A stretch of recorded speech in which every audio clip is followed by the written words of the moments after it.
Acclamez Dieu, gens du monde entier, célébrez son nom glorieux, honorez-le par vos louanges, dites à votre Dieu, tu es grand, grand et glorieux, nous t'honorons par nos louanges, tu es notre Dieu. Acclamez Dieu, gens du monde entier, célébrez son nom glorieux, honorez-le par vos louanges, dites à votre Dieu, tu es roi, fort et redoutable, nous t'honorons par nos louanges, tu es notre Dieu. Acclamez Dieu, gens du monde entier, célébrez son nom glorieux, honorez-le par vos louanges, dites à votre Dieu, ta puissance brise tous nos liens, nous t'honorons par nos louanges, tu es notre Dieu. Acclamez Dieu, gens du monde entier, célébrez son nom glorieux, honorez-le par vos louanges, dites à votre Dieu, tes louanges éclatent dans nos cœurs, nous t'honorons par nos louanges, tu es notre Dieu. Tiens, à propos, vous avez déjà vu Dieu? Ouf, personne. J'ai eu peur d'un coup. On n'a peut-être jamais vu Dieu, mais en lisant sa parole, n'avez-vous jamais eu l'impression que cette parole que vous lisez, c'est pour vous, quoi? Oui, non? Oui, bah, sûrement, probablement. Mais avez-vous déjà remarqué les clins d'œil de Dieu? Vous savez, les petits clins d'œil que l'on fait parfois auprès d'un enfant, vous le voyez, un petit clin d'œil comme ça, il fait un clin d'œil sympa, merci beaucoup. Ou quand quelqu'un est malade et vous allez le voir et puis vous le quittez et puis il est malade, c'est pas très gai, vous ne savez pas trop comment faire, faites un petit clin d'œil, vous avez déjà fait ça? Non? Non, j'allais dire, sinon allez voir les malades et essayez, vous allez voir, c'est comique, le malade est tout content qu'on lui a fait un clin d'œil. Ou alors un sportif qui a bien remporté une bonne course là. Il y a des sportifs parmi nous, hein, je vous le dis. Et puis au lieu de faire comme tout le monde, un petit clin d'œil, bravo! C'est bien! Tu as fait un gros effort, tu as réussi, tu t'es surpassé. Le clin d'œil, quoi. Tiens, à propos, Dieu vous a-t-il déjà fait un clin d'œil? Alors vous me dites, mais on ne peut pas le faire puisqu'on ne le voit pas. Eh bien, vous allez vous détromper, on va le faire ensemble. Les clins d'œil de Dieu. Quelques exemples de clins d'œil de Dieu dans l'Écriture sainte, dans la parole de Dieu. Et on va commencer dans la Genèse, premier livre de la Bible, chapitre 45. N'ayez pas peur, entre parenthèses, de faire des clins d'œil. Attention, vous êtes un beau garçon, ne faites pas au clin d'œil à toutes les filles que vous rencontrez. Il faut encore que. Voilà, Genèse 45, versets 7, 8 et 9, et puis nous lirons un peu plus loin jusqu'au verset 15. Mais d'abord 7, 8 et 9, donc Genèse 45. Dieu m'a envoyé, qui est celui qui est envoyé, c'est de lui que nous allons parler, Dieu m'a envoyé vers vous pour vous faire subsister dans le pays, et pour vous faire vivre par une grande délivrance. Ce n'est donc pas vous qui m'avez envoyé ici, mais c'est Dieu. Bon. Il m'a établi père de Pharaon, maître de toute sa maison et gouverneur de tous les pays d'Égypte. Il n'était rien Et le voilà maintenant responsable de tout cela. Hâtez-vous de remonter auprès de mon père et vous lui direz, c'est donc son père ici géniteur cette fois-ci, ainsi a parlé ton fils Joseph. C'est de lui qu'on va parler. Ainsi a parlé ton fils Joseph. Dieu m'a établi seigneur de tout l'Égypte. Descends vers moi, ne tarde pas. Tu habiteras dans le pays de Gosen, et tu seras près de moi, toi et tes fils, et les fils de tes fils, tes brebis et tes bœufs, et tout ce qui est à toi. Et vous pouvez lire le reste à la maison. Les clins d'œil de Dieu. Imaginez que celui qui est à côté de vous, et vous le regardez, il fait un petit clin d'œil. Il a compris que c'est un acte sympathique que vous lui lancez, quoi. Un petit clin d'œil. Quelqu'un qui a bien fait quelques petits clins d'œil. Vous voulez me faire un clin d'œil une fois? Allez-y, faites-moi un clin d'œil tous là. Vous ne savez plus comment ça fonctionne, hein, c'est drôle. Hein. Voilà. Moi j'ai un peu de mal avec les clins d'œil parce que vous connaissez mon histoire. Les clins d'œil de la vie. Les clins d'œil de la vie. Savez-vous que notre Dieu, au travers de sa parole, dans toute une série d'histoires et de récits, c'est comme s'il faisait un clin d'œil à l'humanité, ou à une famille, ou à une tribu, ou à une personne, et en particulier son peuple. Le clin d'œil de Dieu. Un peu comme vous lisez la Bible un jour, vous la méditez, ou vous réfléchissez, et puis ça vous révèle quelque chose, c'est comme si Dieu te dit, hop, petit clin d'œil. Tu comprends? Tu vois? Saisis-moi bien, saisis bien ce que je te dis, ce que j'ai écrit. Le clin d'œil de Dieu. Le clin d'œil, c'est pas le grand machin. Le clin d'œil sympathique de notre Seigneur. Genèse 45, je relis le verset 7 jusqu'à 9. Ah, 45, 7. Dieu m'a envoyé devant vous, donc c'est Joseph, hein, pour vous faire subsister dans le pays et pour vous faire vivre dans une grande délivrance. Le peuple est complètement désarçonné, désespéré même. Et lui, il arrive, Joseph, avec une bonne nouvelle, un clin d'œil. Cette bonne nouvelle, ce n'est pas lui qui l'a inventée, elle vient de Dieu, clin d'œil de Dieu. Vous pourriez presque imaginer que toutes les promesses de l'Écriture, ce sont comme des clins d'œil de Dieu, que Dieu nous adresse en des circonstances parfois très différentes les unes des autres. Alors ici, nous sommes plutôt avec Joseph. Le papa de Joseph, c'est Jacob.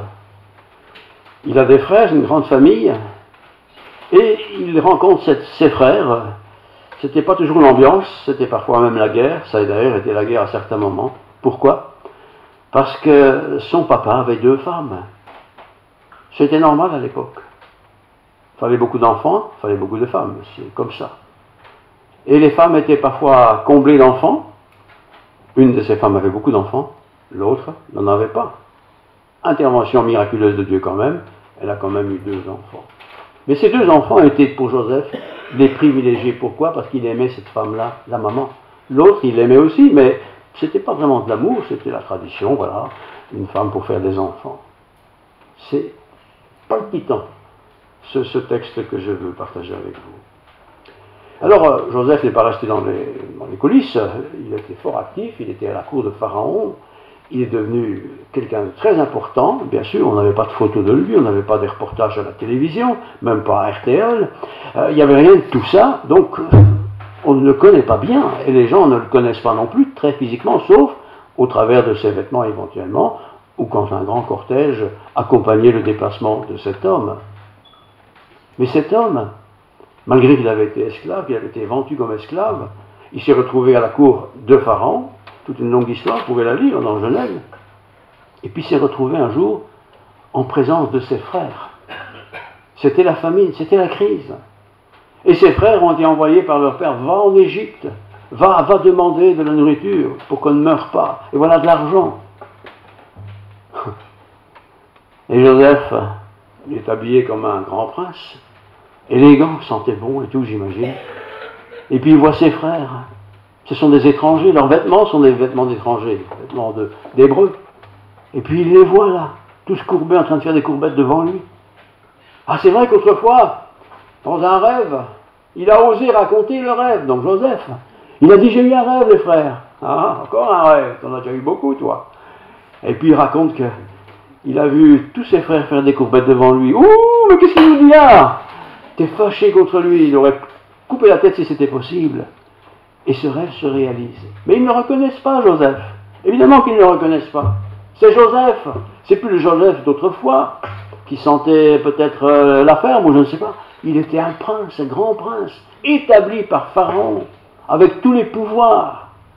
Et ses frères-là sont devant lui, en train de faire des courbettes. Des courbettes. Et vous pouvez lire l'histoire, c'est pas le but de l'histoire, j'ai juste pris un paragraphe. Comment Joseph, en voyant ses frères-là, il a dû se rappeler ce songe d'autrefois. Et il a dû se rappeler aussi comment ses frères ont réagi quand il a raconté simplement ce songe. Ils ont haï cet homme. Le père, lui, était neutre. Il ne voulait pas choquer ni l'un ni l'autre. Mais là, il a haï ses frères. Non, il ne les a pas haïs. C'est les frères qui ont haï cet homme. Joseph est un peu naïf, peut-être, en racontant ses rêves. Verset 46, chapitre 46, verset 19. Tu as ordre de leur dire, faites ceci, prenez dans le pays d'Égypte des chars pour vos enfants et pour vos femmes, amenez votre père et venez. Petite discussion, elle est abrégée ici très vite. Vous pouvez lire le reste à la maison. Vous êtes combien chez vous? Vous venez d'où? Mais ils les avaient reconnus tout de suite. Hein. Et ses frères ne l'ont pas reconnu, je le répète encore une fois. Il était d'ailleurs tellement bien habillé sur des trônes pas possible. Et comment va votre père et votre mère? Hein, toutes les nouvelles comme ça. Et ils étaient paniqués parce qu'ils se disaient, mais pourquoi est-ce qu'ils nous posent toutes ces questions-là? Nous, on est venus pour acheter de la nourriture, ils avaient de l'argent. Et Joseph ne va pas profiter de l'occasion pour les écraser, mais va profiter de l'occasion pour envoyer un clin d'œil de la part du Seigneur dans la vie de ses frères. Ses frères étaient de la descendance de Jacob. Ils avaient appris l'histoire d'Abraham, ils la connaissaient bien. Et forcément, ils connaissaient l'histoire de Dieu, ils connaissaient tout ça. C'était transmis de génération en génération. Mais ses frères se sont détournés de tout ça. Ils ont fait leur vie, quoi. Leur vie. Oh, sans doute, j'imagine, je ne sais pas, c'est pas écrit. De temps en temps, ils ont dû dire, mais qu'est-ce qu'il est devenu, notre frère? Est-ce qu'il est mort? Mort de famine, c'était la crise. Est-ce qu'il est mort? Est-ce qu'il est marié? Ils ne savaient rien de lui. Il ne peut pas avoir de communication à l'époque. Et Joseph, là sur son trône, reconnaît ses frères, qui ne le reconnaissent pas. Quelle tristesse ça a dû être pour Joseph. Ils ne me reconnaissent pas. Il faut dire, je le répète encore une fois, il était dans des vêtements somptueux. C'était plus le petit Joseph qui gardait les troupeaux, évidemment. Mais c'était toujours Joseph quand même. Sans doute qu'il avait appris leur langue. Oui, ils connaissaient leur langue. Pas besoin d'interprète.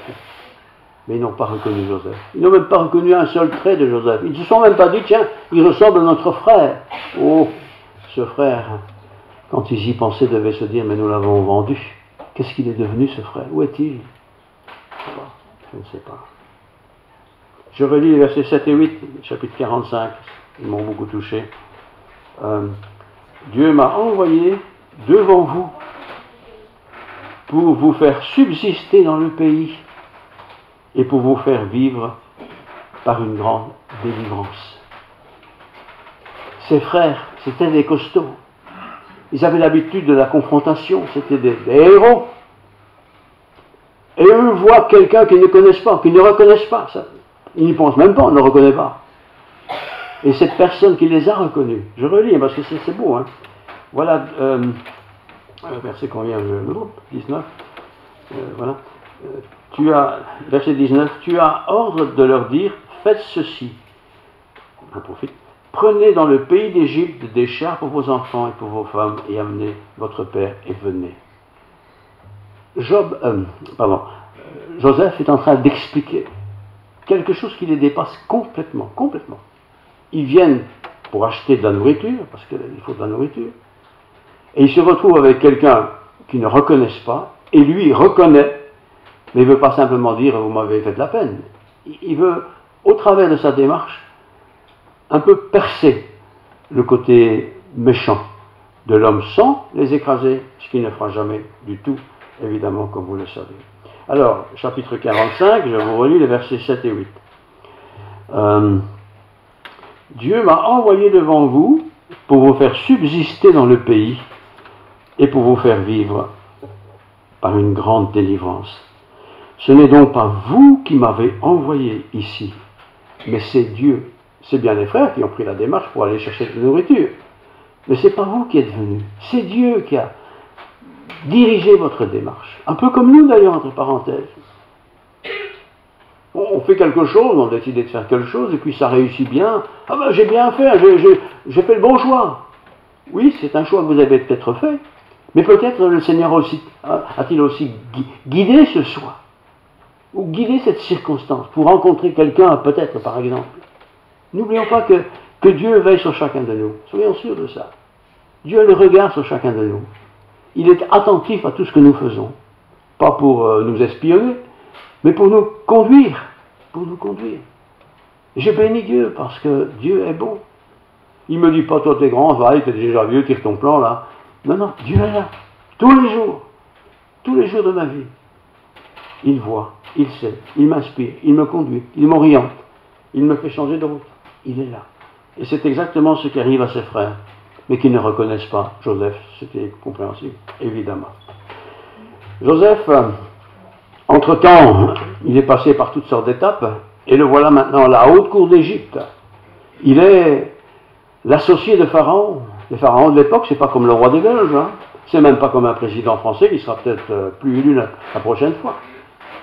Un pharaon, c'est quelqu'un qui est là à vie, avec tout pouvoir. Vous pouvez donner la vie, enfin, vous pouvez ordonner qu'il vive, vous pouvez ordonner qu'il meure. Enfin, il avait tout pouvoir. Il avait tout pouvoir. Et lui, il est à la cour de cet homme qui a tout pouvoir. Pourquoi a-t-il eu ce bonheur-là? Parce qu'il a su expliquer, il était en prison à ce moment-là, il a su expliquer le songe qu'avait eu ce pharaon. Un songe, ce n'est pas simplement un rêve, c'est un songe, c'est quelque chose de très spécial. Et tous les spécialistes des explications des songes sont invités à venir expliquer le songe de Pharaon, mais il se rend bien compte, Pharaon, que tout ça c'est des carabistous, ils ne savent pas. Et il est très en colère. Et puis quelqu'un dit, mais nous connaissons quelqu'un qui peut expliquer les songes. Ah bon? Ben, amenez-le-moi. Et c'était Joseph. Joseph. La Bible nous dit qu'il était beau de figure et beau de taille. C'est un bel homme, quoi. Un homme que beaucoup de femmes voudraient peut-être avoir, je ne sais pas. Mais il était bel homme. Il était en prison. Il ne s'est pas plaint. Il n'a pas mal dit de Dieu, rien. Et puis il est invité, il se trouve devant Pharaon. Et Pharaon lui dit, voilà, j'ai eu un rêve, personne ne peut nier mon rêve, et j'ai besoin de le savoir. Et j'ai besoin d'en avoir l'explication. Il n'a pas dit au Pharaon, merci, je reviens dans 3 semaines, j'aurai la réponse. Non, non, non. Il a dit tout de suite, voici ton rêve. Et en voici l'explication. C'était un homme de Dieu. Il était imprégné de la pensée de Dieu. Il n'avait pas eu ce rêve, David, avant. Hein. Pharaon a expliqué le rêve. Et il a donné la réponse et l'explication. Joseph avait toutes les raisons de penser que Dieu ne s'occuperait pas de lui, malgré que c'était un homme remarquable. Et pourtant, tout au long de sa vie, malgré les temps difficiles, comme celui du rejet de ses frères, ou comme celui de devoir quitter la maison, ou de voir le décès de sa mère, même de sa mère adoptive, il a toujours gardé confiance en Dieu. Alors, posons-nous la question, frères et sœurs, est-ce que je fais partie de ces hommes, de ces femmes qui faisons confiance en Dieu? Faire confiance, c'est pas, oui, je crois en Dieu, oui, beaucoup de gens croient en Dieu, mais ça ne change pas leur existence, mais je crois en Dieu, je sais que Dieu est au courant de mon souci, de ma préoccupation, de ma difficulté. Difficulté scolaire, difficulté dans le travail, difficulté dans la santé, dans la vie. Dieu le sait. Dieu le sait. Et parfois nous sommes désespérés parce qu'on se dit, bah, faut que je fasse avec. Mais non, tu ne dois pas faire avec. Dieu veut t'aider, veut t'expliquer, certainement te montrer pourquoi tu passes par tel et tel chemin. Le clin d'œil de Dieu dans cette histoire. Un clin d'œil qui va quelque part fortifier la foi de Joseph. J'imagine bien la scène, hein. Peut-être vous pouvez l'imaginer aussi.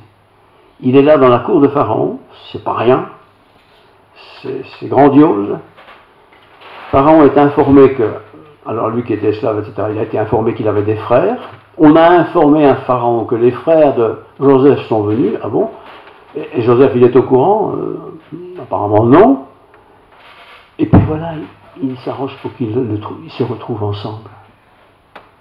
Et je me suis dit, tiens, si moi j'avais été Joseph, et que je vois tous mes frères et sœurs devant moi, que j'avais méprisés, que j'avais rejetés, je les vois là, qu'est-ce que j'aurais fait moi? Et parfois, frères et sœurs aussi, nous avons rejeté des gens. On a un parent qu'on ne veut plus parler parce qu'il a fait ceci, il a fait cela. Je ne veux plus le voir. Oui, on peut être en colère. Mais pourquoi tu ne veux plus le voir? Pourquoi? Pourquoi tu le rejettes? Pourquoi tu le méprises? Et ça nous arrive si facilement.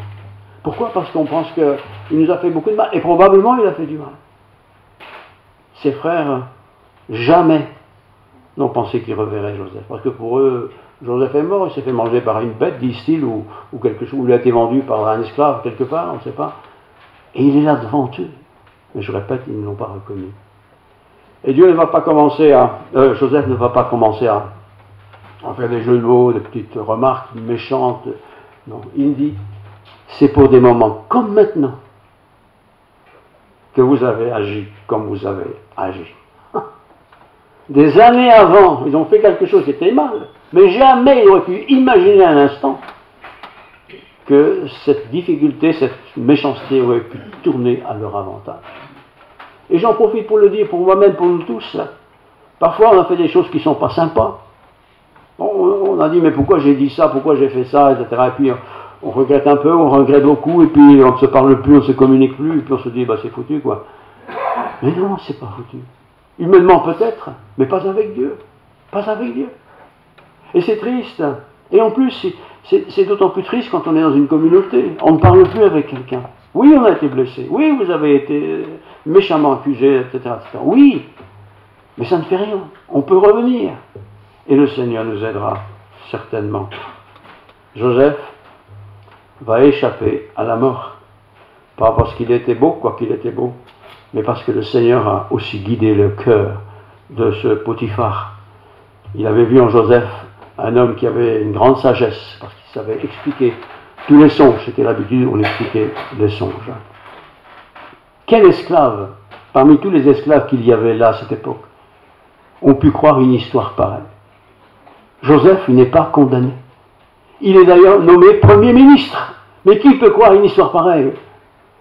Qui pouvait, copain de la prison, croire cela? Parce que ça s'est communiqué, évidemment. Qui pouvait croire que dans le peuple, un homme quelconque est devenu le pharaon bis? Qui peut croire ça? Il faut avoir de la foi pour croire cela. Dans la tour où les prisonniers étaient enfermés, ça ne devait pas être gai. C'est en Égypte, il fait chaud, je pense. En été, il devait faire très chaud. En hiver, il devait peut-être faire froid, je ne sais pas. Mais il n'y avait que des gens qui râlaient là-dedans. Des gens malheureux qui avaient perdu leur famille, leur femme, enfin tout ça. Et lui, le Joseph, à quoi pensait-il tous les jours? Il pensait à ses frères. Mais pourquoi? Mais pourquoi? Comme nous aussi, parfois, on se dit, mais pourquoi? Pourquoi il ne me parle plus? Pourquoi on ne se communique plus? Ah, oui, il y a ceci, il y a cela, mais pourquoi ça prend une telle importance? Pharaon a tout de suite été épris par Joseph. Il a compris que cet homme était un peu différent de tous les autres. Des conseillers, il y en avait autant qu'il voulait. Même des sages, même des philosophes, même tout ce qu'il fallait, il les avait.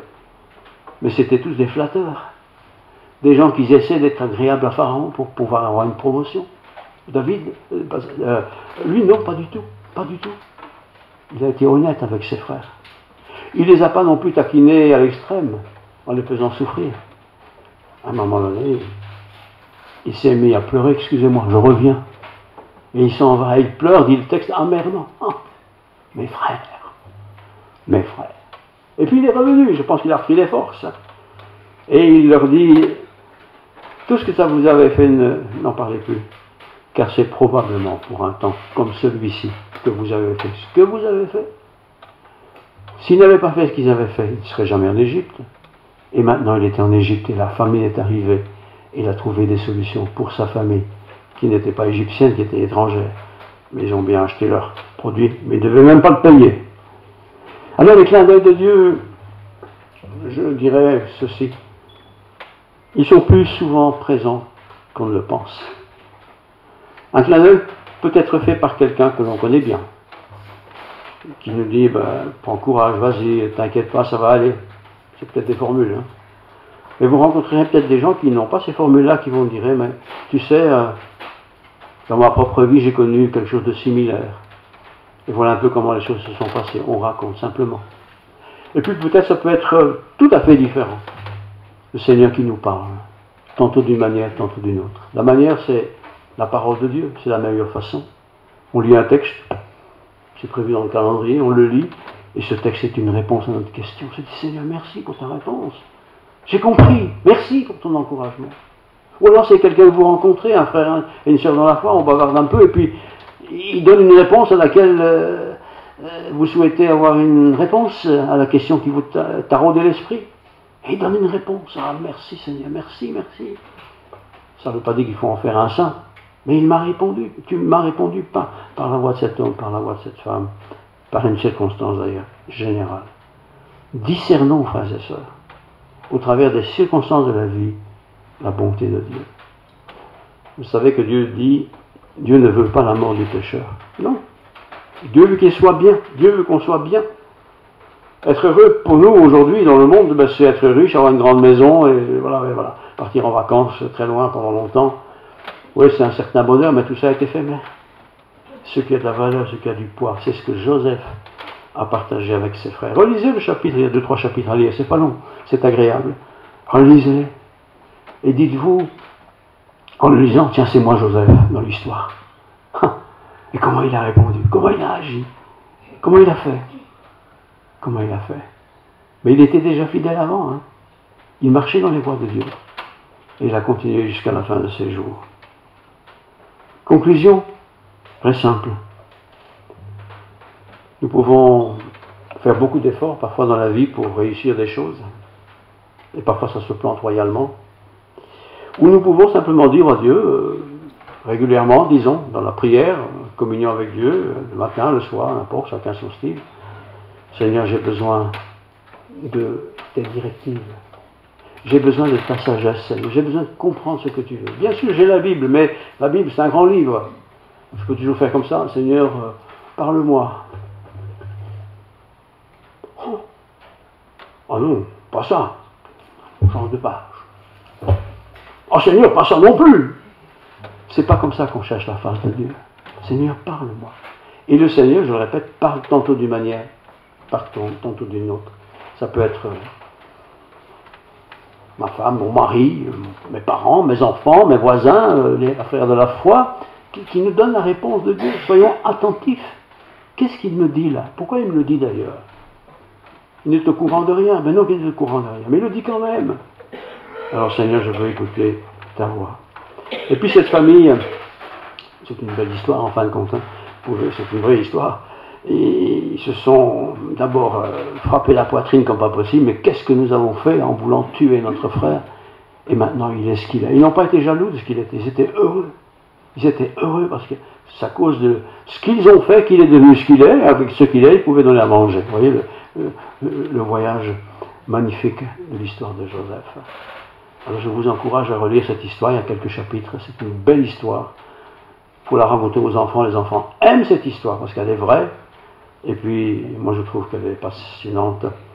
Discerner les marques de l'amour de Dieu à travers l'Écriture. Discerner les conséquences de son amour, c'est la grâce de Dieu pour moi. Continuellement, c'est aussi la patience que Dieu a envers moi. J'ai beau être un bon chrétien, entre guillemets, faire des efforts et tout ça. Tout est grâce de Dieu. Tout, absolument tout. Et je peux compter sur la grâce de Dieu. Et si Dieu a fait tout ça pour moi, il le fait pour les autres aussi. Alors je peux aussi comprendre que tel et tel, qui était un grand voyou, le voilà à l'église, maintenant il n'y en a pas, hein, le voilà à l'église, et voilà qu'il chante. On se dit, mais non, ça c'est exagéré. Mais non, le Seigneur est venu pour les pécheurs, pour tous les pécheurs. Ceux qui sont coupables devant Dieu, nous sommes tous coupables devant Dieu. Mais Dieu fait grâce, miséricorde, il est plein de bonté. Que Dieu nous aide à marcher dans les voies de notre Seigneur. Et je reprends le début. Clin d'œil de Dieu sur nous tous. Clin d'œil de Dieu. Quand vous voyez quelqu'un aujourd'hui, il va faire un petit clin d'œil. C'est sympa, quoi. Mais le clin d'œil de Dieu. Prions. Seigneur, merci pour ta parole. Ce Joseph avait été méprisé, rejeté, il a été esclave, il était plus bas que tout. Et tu l'as relevé parce qu'il était fidèle, fidèle à sa foi, fidèle à sa religion, fidèle en toi. Ses frères l'ont méprisé, ils l'ont vendu pour quelques sous. Il a souffert pendant tout un temps, mais tu l'as choisi au travers des différents grands personnages de ce beau pays qu'est l'Égypte. Et puis il est devenu le sauveur de ce pays, car tu le tenais comme chargé d'une grande mission. Et ses frères sont venus, ils ne l'ont pas reconnu. Et son père, quand il a su qu'il était toujours vivant, alors qu'il croyait qu'il était mort depuis si longtemps, transformé, bouleversé, dans la joie. Donne-nous de la joie, Seigneur. Donne-nous de la joie d'être ensemble. Donne-nous de la joie de te servir. Donne-nous de la joie de t'honorer par nos actions. Oui, gloire à ton nom. Merci pour nous tous. Béni soit ton nom. Amen.